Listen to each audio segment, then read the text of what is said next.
Buon pomeriggio a tutti e benvenuti allo spazio delle ore 13 di approfondimento su diversi argomenti che precede il nostro telegiornale dell'ora di pranzo. Vi presento subito il nostro ospite di oggi, è Romolo Gessi, direttore d'orchestra e direttore musicale dell'orchestra Ceman in questa veste particolare. Buongiorno. Buongiorno e ben arrivato. Allora, con Romolo Gessi parleremo del tour di primavera, in particolare poi del concerto di Trieste, ma allargheremo un pochino il discorso anche al resto del tour primaverile di questa orchestra, che è un'orchestra importantissima, una bellissima iniziativa. Qui nel comunicato stampa che segue la presentazione di questa iniziativa viene definita l'orchestra che riunisce la meglio gioventù musicale del centro Europa.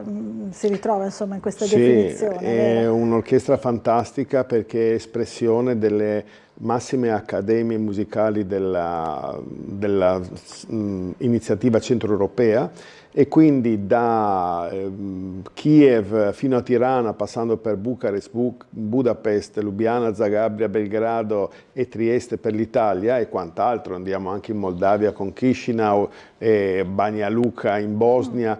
Ognuna di queste accademie manda i suoi 3-4 migliori elementi e da questa selezione nasce un'orchestra fantastica che coopera insieme per circa una settimana nel campus di Grisignana, qui vicino, che peraltro è un paese dedicato interamente all'arte, quindi non ci sono macchine, si suona da mattina a sera, è veramente una meraviglia. E poi faremo una tournée con 4 tappe, una delle quali appunto a Trieste il 25 di maggio.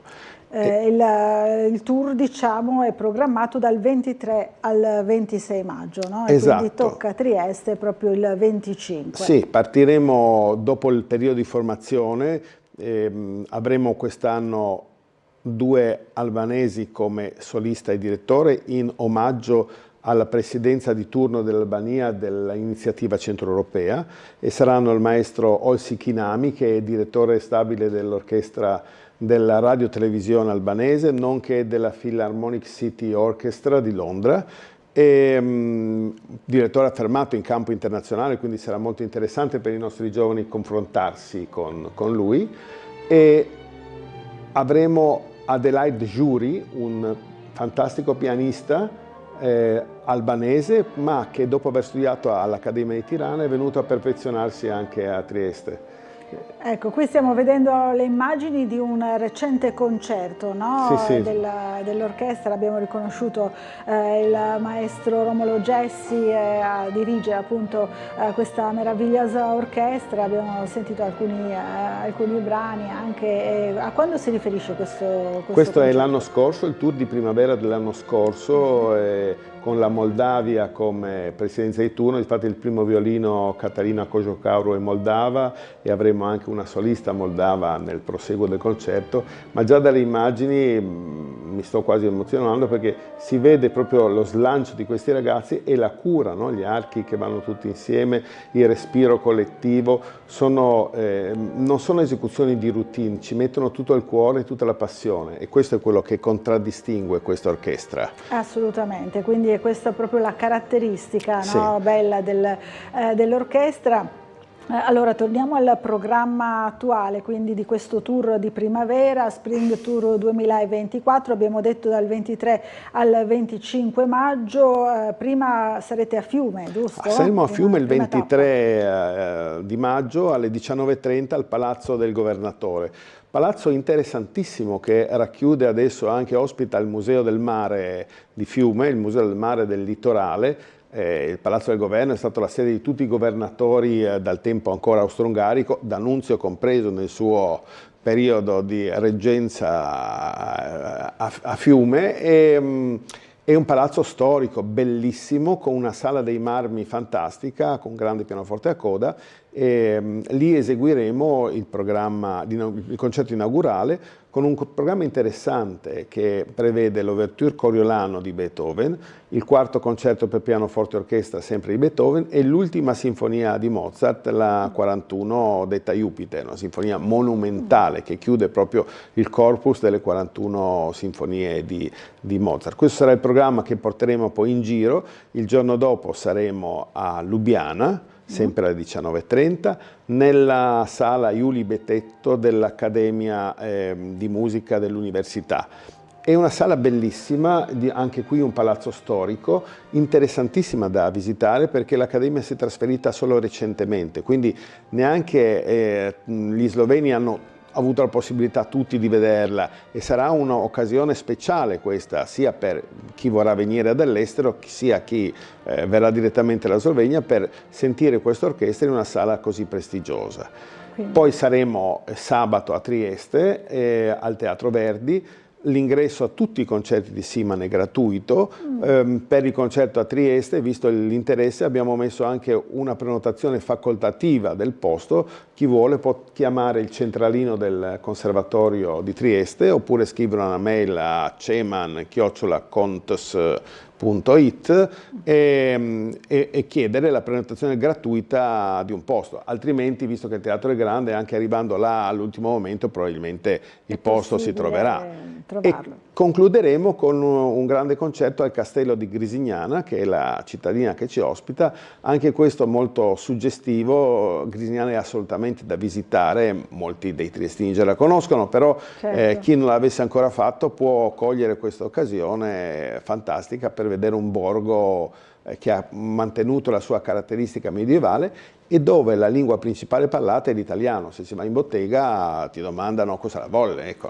Certo, Istria, insomma, quindi è chiaramente una bella cittadina. Diceva che dà proprio lo scenario ideale, il teatro ideale dove proprio realizzare questo tipo di progetto. Anche perché questo progetto, che ha ricevuto quest'anno il sostegno del MUR, Ministero dell'Università e della Ricerca, è un sostegno importante, è portato avanti dal Conservatorio Tartini, che è il capofila di questa iniziativa, con la collaborazione dell'INCE, Iniziativa Centro Europea, e della Gioventù Musicale Croata che ci ospita nella sua struttura di Grisignana, poi di altri enti come ovviamente la Fondazione Teatro Verdi per il concerto a Trieste e altre realtà per i concerti negli altri luoghi.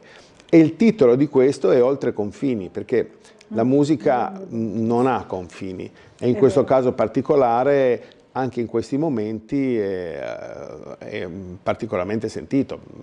Faccio un caso così che mi è capitato proprio ieri. Da Kiev ci hanno telefonato che purtroppo per l'inasprirsi dei combattimenti uno dei musicisti, che è maschio, è stato richiamato e quindi non potrà venire, sarà sostituito da una donna bravissima, però c'è anche questo, ecco, no? Allora l'attualità e la guerra, no? che incombe purtroppo, appunto stavo chiedendo proprio, ci sono anche elementi dall'Ucraina, quindi chiaramente c'è anche tutto il problema del conflitto in atto. E allora deve essere questo un messaggio di superamento di queste rivalità che si spera cessi prima possibile, ma nella musica questo non esiste, bisogna avere un respiro collettivo, bisogna riuscire a cercare di avvicinarsi il più possibile alla perfezione.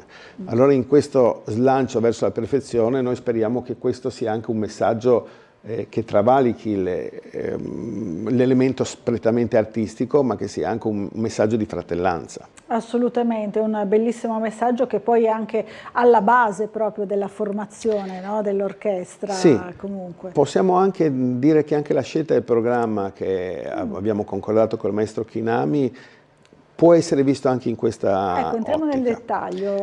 L'Ouverture Coriolano è una delle più belle ouverture di Beethoven, basato su un adattamento di Shakespeare di un fatto storico realmente accaduto.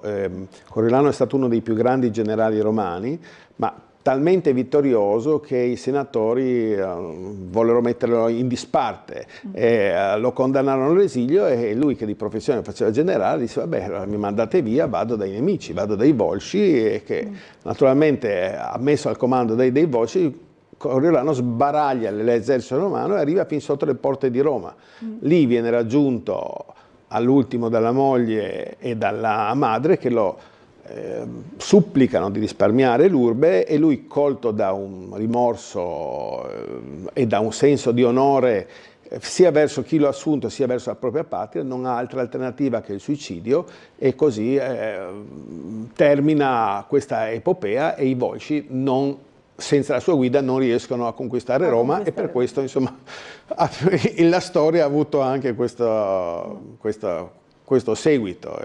Chiaro, quindi la scelta, insomma, non è casuale, no? No, è chiaramente un messaggio anche chiaro che i giovani sentono forte, questo dell'appartenenza, del senso di onore, del senso di fede alla parola data. Insomma, è qualcosa anche di scontro di civiltà che va risolto in qualche maniera. E penso che sia anche un messaggio importante, oltre che una musica meravigliosa. È uno dei brani che proprio prendono l'ascoltatore fin dalla prima misura. Ecco. Fin dalle prime note, e poi per proseguire anche con un altro lavoro di Beethoven, il concerto per pianoforte e orchestra numero 4 in Sol maggiore. Considerato forse il più perfetto dei concerti. Beethoven stesso lo eseguì come solista. È un brano di grandissima eleganza e di grandissimo pathos. E a chiudere la sinfonia Jupiter, l'ultima appunto delle sinfonie di Mozart, monumentale come Giove, così come Jupiter, che ha una bellezza melodica incomparabile e una struttura anche formale interessantissima. Abbiamo un primo movimento allegro, poi un movimento più lento con sordina, nel quale gli archi suonano da lontano, come quasi se Mozart sapesse che la fine si stava avvicinando. Poi il classico minuetto, e alla fine un finale di proporzioni gigantesche, nelle quali Mozart dà la dimostrazione della propria maestria compositiva con un fugato che solo i grandi, Bach e pochi altri, avrebbero potuto scrivere. Allora dimostra che non è solo melodia accompagnata, ma è un grandissimo maestro del contrappunto, e questi temi che si rincorrono fra tutta l'orchestra fino a creare una cattedrale di musica sono una magnificenza artistica incomparabile. Incomparabile, davvero. Diamo un po' di numeri: in scena ci saranno quindi 35 talenti giovani, quasi tutti immagino della zona, diciamo, del centro d'Europa. Del centro d'Europa, sì, e sono in rappresentanza di 11 accademie, e quindi una fascia importante, ecco, certo, che lo ricordiamo va da Kiev fino a Tirana, toccando tutte le principali accademie europee del centro, della zona centrale. Ecco, e del momento che questo è un anno particolare per l'Albania, è stata scelta proprio la direzione di un maestro di quel paese. Esatto, e anche di un solista, Adelaide Jury. Il maestro è Ossi Kinami, mentre solista della Jury, che come ricordavo prima ha la particolarità di aver studiato il pianista sia a Tirana che a Trieste. I 35 elementi sono la migliore espressione di queste accademie, e la cosa particolare è che nei primi giorni si guardano un po' così con sospetto, dopo l'orchestra diventa tutt'uno. Immaginiamo. L'orchestra, lo possiamo ricordare, nasce da questa iniziativa fatta dal Conservatorio di Trieste e dall'Ince nel 2016 con la creazione di una rete centroeuropea per la condivisione di metodi di insegnamento, iniziative artistiche.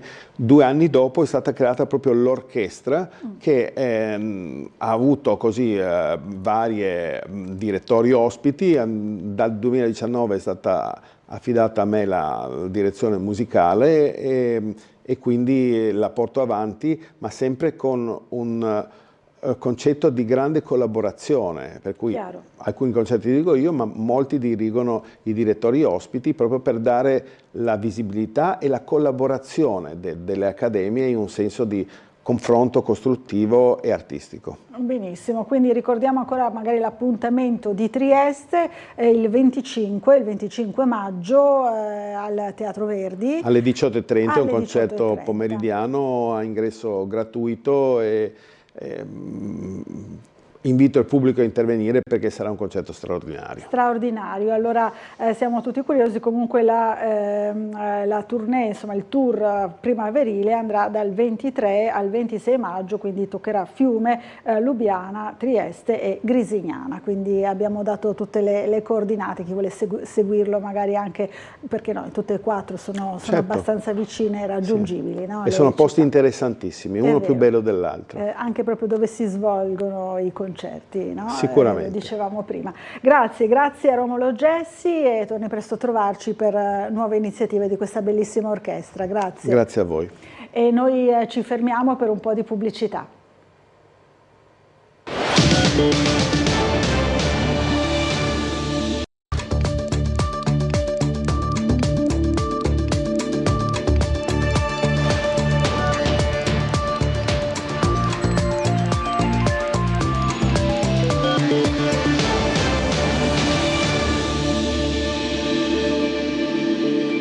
Buon pomeriggio dal telegiornale di Tele4. In apertura la cronaca, un nuovo capitolo si apre nel giallo della scomparsa dell'ex postino di Trieste Vito Mezzalira dalla sua abitazione di Sagrado in provincia di Gorizia. La compagna e un suo familiare sono indagati per omicidio. Vediamo.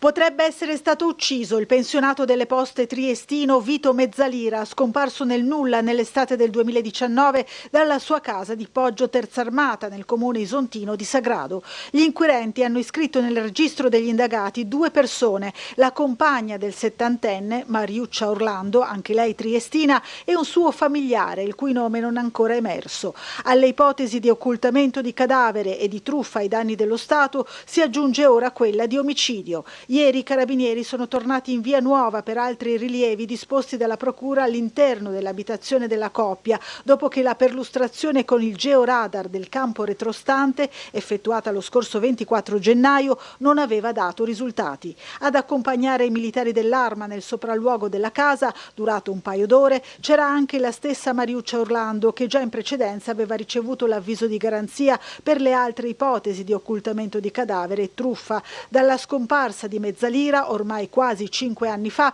la donna ha sempre continuato a ritirarne la pensione, rivolgendosi però sempre a uffici diversi. Un comportamento che ha destato sospetti, insieme alle versioni discordanti rese alla sorella dell'uomo che vive a Mantova e che ha fatto infine scattare le indagini. Diplomato al Nautico a Trieste ed ex calciatore dilettante, Vito Mezzalira aveva lavorato per molti anni allo smistamento nell'ufficio di via Brigata Casale delle Poste Italiane e subito dopo la pensione nel 2014 era andato a vivere nella casetta a 2 piani al Civico 7 di Via Nuova nella frazione di Sagrado. La svolta nel giallo della sua scomparsa improvvisa potrebbe arrivare proprio dai nuovi rilievi effettuati ieri all'interno dell'abitazione.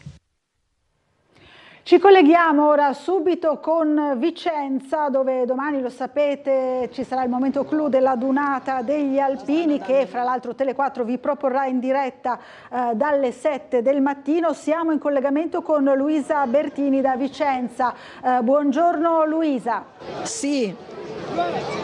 Buongiorno a te, buongiorno ai nostri telespettatori. Come vedete siamo qui al Parco Querini, nel cuore di Vicenza, dove si stanno lanciando, li vedete adesso nelle immagini, sono in volo, stanno atterrando i paracadutisti. Qui ovviamente la festa è iniziata, grandi emozioni, tutte le persone che stanno applaudendo, sentite in onda l'emozione che arriva direttamente dal Parco Querini a Vicenza per questa 95esima adunata. Noi siamo in compagnia con Ivan Caruso, il generale Ivan Caruso, che adesso ci illustra, perché vediamo anche che c'è un fumogeno. Il fumogeno serve per indicare, prima mi spiegava, la direzione del vento. vento, tante questioni tecniche che ovviamente noi non conosciamo. Sì, esattamente, il fumogeno serve per indicare la direzione del vento, perché questo tipo di paracadute devono atterrare in controvento, quindi perché la velocità di avanzamento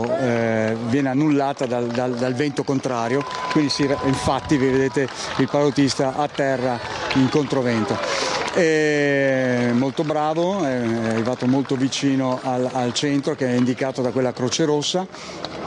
Questi sono i paracadutisti di? Questi sono paracadutisti dell'Associazione Nazionale Paracadutisti Alpini Paracadutisti, e alpini paracadutisti in servizio, che però insomma, saltano come soci dell'Associazione Nazionale Alpini Paracadutisti. Ecco, vediamo un altro paracadutista in atterraggio che sta orientando la vela per mettersi a favore, eccolo qua, benissimo.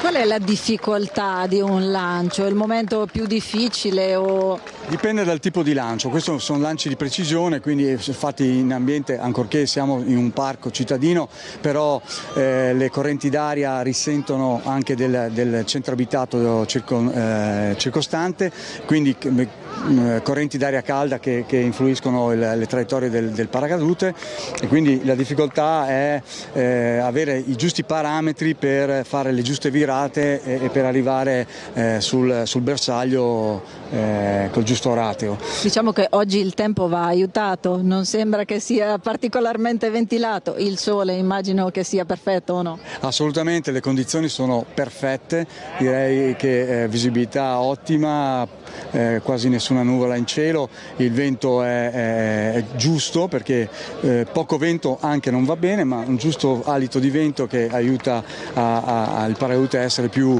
reattivo ai comandi, e quindi ci sono tutti i presupposti per una bellissima attività e una bellissima dunata. Certo, e noi ce lo auguriamo. Adesso vediamo anche l'ultimo, tra l'altro il più colorato, e poi sicuramente tutte le persone, sono migliaia le persone accorse qui per il grande applauso anche per questa dunata. Io vi lascio ancora qualche secondo di immagine e poi la linea può tornare allo studio. Grazie a Luisa Bertini, e ricordo ancora una volta domani la grande sfilata appunto della dunata degli alpini di Vicenza, in diretta anche su Tele4 come nelle altre reti appunto di Media Nord-Est, a partire già dalle 7 del mattino. Allora torniamo alla cronaca, la cronaca di Trieste. Un cittadino afghano è stato arrestato nella notte per una tentata rapina. Un tempestivo intervento della polizia ha permesso di rintracciare il rapinatore a poca distanza dal luogo della violenza. Sentiamo Gianluca Paladin. Ha aspettato che il malcapitato si avvicinasse allo sportello del bancomat. A quel punto lo ha placcato alle spalle, gli ha strappato la tessera dalle mani e l'ha spinto a terra per guadagnare tempo e riuscire a scappare. La fuga però è durata poco. L'uomo, un afghano di 30 anni, è stato arrestato. Un'altra rapina è andata in scena a Trieste nella notte. Il teatro della violenza è Via Locchi. La vittima dell'episodio, anch'egli un cittadino straniero di 30 anni. Era sera tardi ieri quando l'uomo si è fermato a uno sportello bancomat per effettuare un prelievo, ma ancora prima di inserire la tessera nel circuito, alle sue spalle è apparso il rapinatore. C'è stata una breve colluttazione tra i due, la vittima lottava per non lasciarsi sottrarre bancomat e portafogli. Nella foga dello scontro però il cittadino afghano è riuscito a strappare la tessera dalle mani del malcapitato. Infine, per garantirsi una via di fuga, il rapinatore ha spinto a terra l'uomo. La vittima è riuscita a comporre subito il numero per le emergenze e a chiamare i soccorsi. Tempestivamente sono arrivate le volanti. Gli agenti della Polizia di Stato hanno pattugliato tutta la zona intorno a Via Locchi. Prima dell'albeggiare i poliziotti erano già riusciti a trovare il trentenne afghano e arrestarlo. Con sé aveva ancora il bancomat rubato. La tessera è stata restituita al legittimo proprietario. L'aumento negli ultimi anni dei turisti in città porta economia ma anche alcuni problemi, a cominciare dai parcheggi, ma non solo. Abbiamo analizzato il caso di Trieste con l'assessore comunale al turismo Giorgio Rossi. Vediamo. Abbiamo lavorato bene, abbiamo programmato e nel 2023 abbiamo ottenuto questo grande successo di 1.350.000 visite. Però io mi sono anche posto un limite, perché non è che possiamo qua arrivare a 2 milioni di... Certo. Non c'è la ricettività, non ci sono gli alberghi ancora pronti per ricevere cosa, ma soprattutto bisogna tarare questo flusso e non superare certi limiti. Questo è stato il tema che abbiamo affrontato. La mia volontà è quella di non superare evidentemente certi numeri, perché sarebbero impraticabili, e di affrontare invece alcune questioni che stanno a cuore a tutti i cittadini, prima di tutto quello dei parcheggi. Avrò una riunione la prossima settimana con l'ingegnere Bernetti perché voglio proporre alcune cose che riguardano sia soprattutto l'accoglienza delle scolaresche, perché di scolaresche ne abbiamo veramente tantissime, quindi dobbiamo trovare non solo un'accoglienza da parte della città in generale, no? Ma anche e soprattutto spazio per vivere tranquillamente, e quindi questo è un problema. Poi c'è il problema indubbiamente delle crociere. Le crociere impegnano le rive, le crociere sono senz'altro qualcosa di positivo per l'economia della città, soprattutto del porto, ma anche l'attività crocieristica va regolamentata rispetto a quelle che sono le esigenze della città. E noi andiamo, diciamo così, a girare quella che è stata la boa di un percorso che nel 2024 è il suo picco, nel 2024 è l'anno in corso, con queste mostre che stiamo facendo, con i concetti che abbiamo nel bene e nel male portato qua a Trieste il 2 e il 9 giugno, e che alla fin fine sono di indicatori su quel limite massimo che noi possiamo in qualche modo, tra virgolette, diciamo così, sopportare e supportare. Sabato prossimo torna a Trieste Vetrine Animate, l'iniziativa per promuovere l'artigianato locale. Vediamo.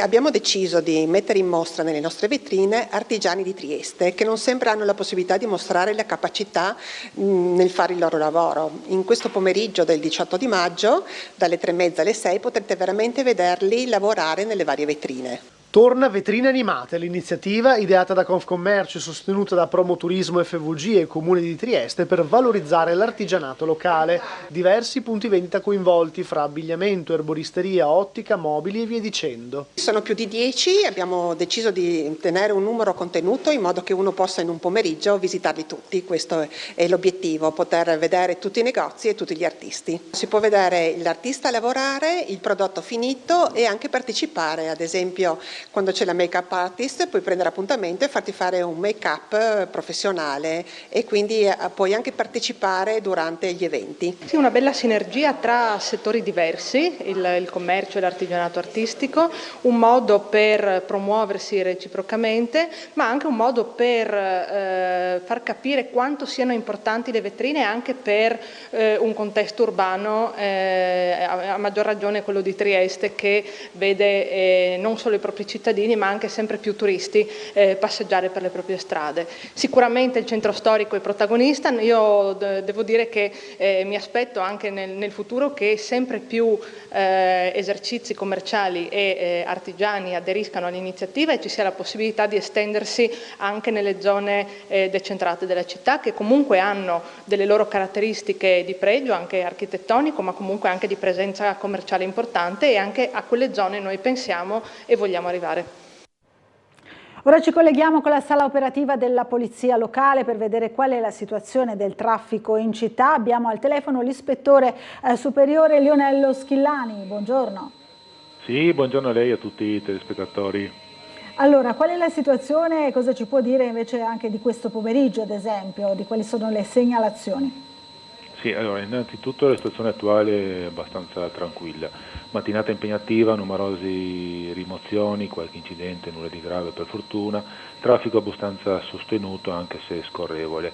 Devo avvisare che via Madonna del Mare, all'altezza di via Cavana, che era chiusa per un intervento di vigili del fuoco, autoscala dei mezzi di fuoco in mezzo alla carreggiata, da pochi minuti è stata sgomberata, quindi è riaperta il transito, anche la linea 24 ha ripreso a transitare regolarmente. Questa è la situazione attuale. Per il pomeriggio abbastanza impegnativo anche questo, avremo 2 manifestazioni, la più importante che andrà a impattare sulla viabilità è un corteo, l'ennesimo corteo del sabato. I manifestanti si troveranno verso le ore 17-17:30 in piazza Sant'Antonio, dove inizierà questo corteo che percorrerà via Filzi, via Ghega, Piazza Libertà, le rive, Piazza Tommaseo, per salire verso il Corso Italia e terminare in Piazza della Borsa. Questo dovrebbe svolgersi fino alle ore 19:30-20, quindi visto il percorso andrà abbastanza a impattare sulle viabilità e creare disagi nel borgo teresiano. Quindi anche qui sarà un po' di problemi per la viabilità nel pomeriggio. Altra manifestazione, abbiamo il raduno della sezione nazionale Carabinieri, qui alle 18 avremo la Maina bandiera solenne, quindi ci sarà la solita interruzione sulle rive, qui a pochi minuti per quanto riguarda appunto la Maina bandiera, l'interruzione della viabilità. Vedremo come andrà a intersecarsi con il corteo in atto. Inoltre questa sera abbiamo anche la partita allo stadio, ore 20:30, non sono previste chiusure sulla Valmaura e via Miani, ma solo viabilità ordinaria, saremo sul posto appunto con il nostro personale, inizio partita ore 20:30. Questa è la giornata odierna e naturalmente vedremo domani mattina per la giornata di domenica e con questo restituirei la linea. Grazie all'ispettore Leonello Schillani, buona giornata e buon lavoro sia a lei che ai suoi colleghi. Noi andiamo avanti con lo sport, terza vittoria in 3 gare della Pallacanestro Trieste con la Reale Mutua a Torino. La formazione biancorossa ha battuto la squadra di Ciani ancora una volta, 74-71 il risultato di ieri sera al Pala Rubini, conquistando così la semifinale dei playoff promozione. Vediamo il servizio di Marco Stabile.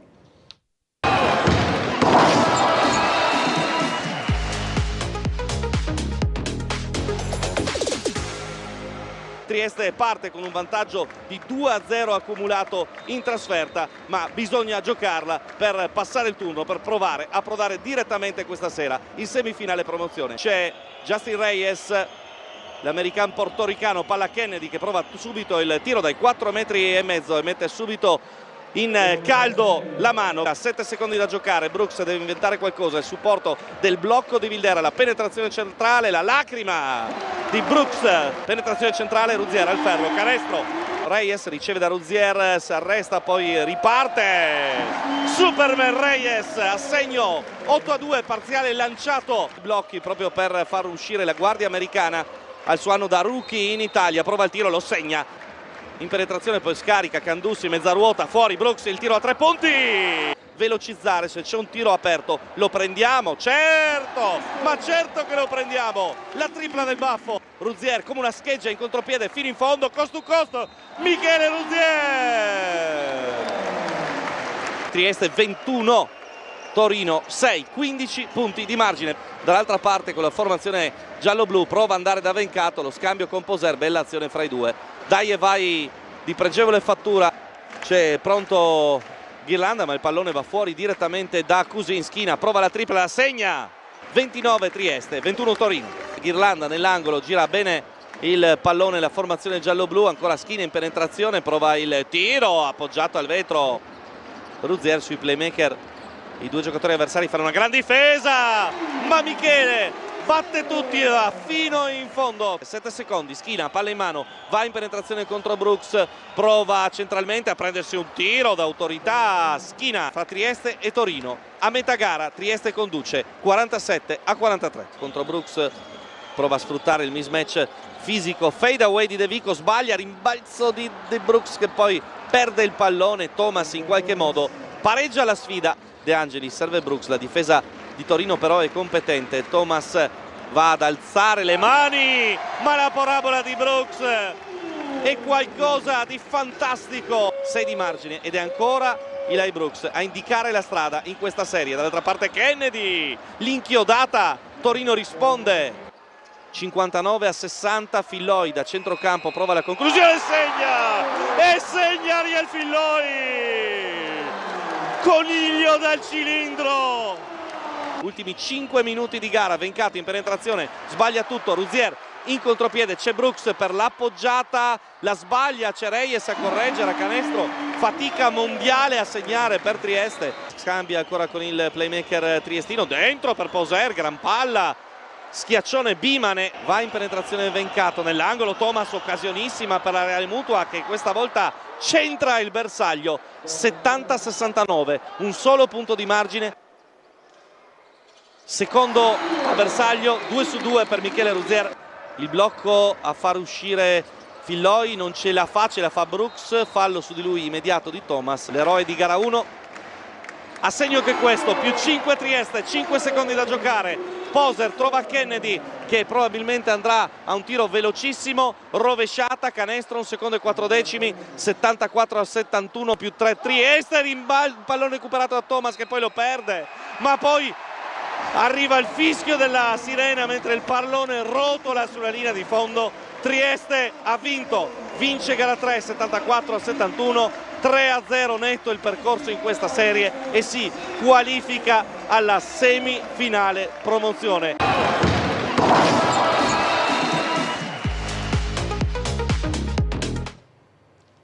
E ora le parole del coach della pallacanestro Trieste, Jamion Christian, in sala stampa dopo la vittoria.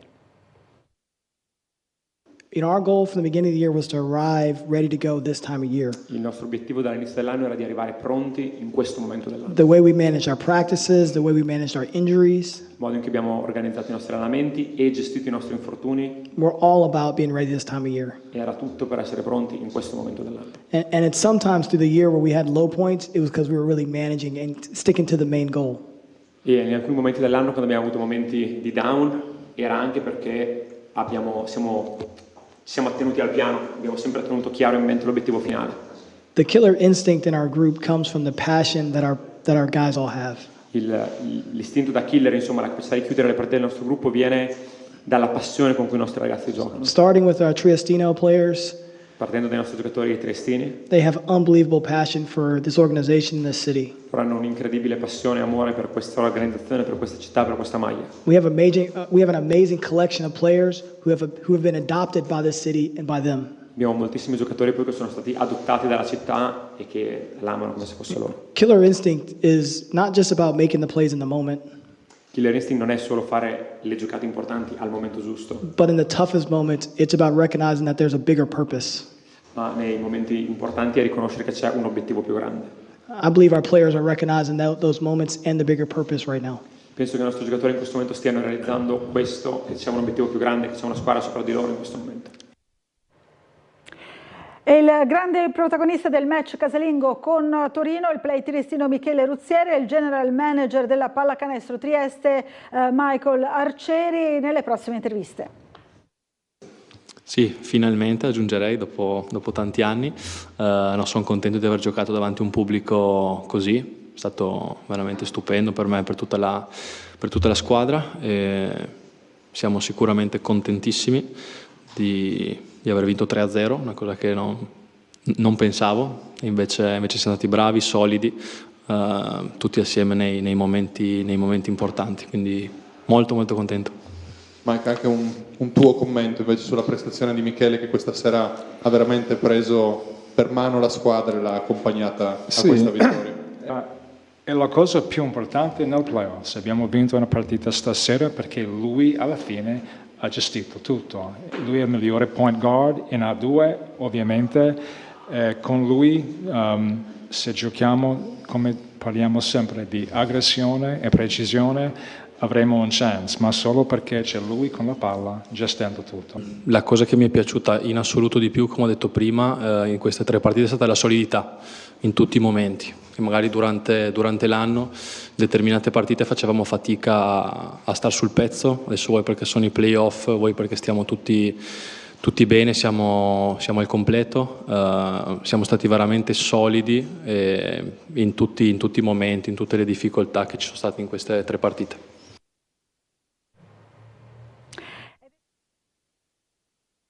Telegiornale, grazie a tutti per averci seguito, buon proseguimento di giornata, il telegiornale ritorna alle 19:30.